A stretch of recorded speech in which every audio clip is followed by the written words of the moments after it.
আজ পয়লা মে দিবস, কিন্তু আমাদের মধ্যে অনেকেই জানি না কেন পালন করা হয় এই মে দিবস। এর পেছনে যে ইতিহাস সেটাই ছোট্ট করে শোনাবো আজ। 1886 সাল আমেরিকার শিকাগো শহরে হে মার্কেটে কাজের দাবিতে শ্রমিকরা জমায়েত হয়েছিল। দৈনিক 8 ঘন্টা কাজের দাবিতে শ্রমিকরা হে মার্কেটে জমায়েত হয়। তাদের ঘিরে থাকা পুলিশের ওপরে কেউ একজন বোমা ছোড়ে। এরপর পুলিশ শ্রমিকদের ওপরে এলোপাথারি গুলি চালাতে শুরু করে। এতে প্রায় 10 থেকে 20 জন শ্রমিক ও পুলিশ নিহত হন।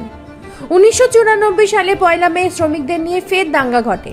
অনেক সম্মেলন ও দাঙ্গার পর পয়লা মে শ্রমিক দিবস পালন করা হয়।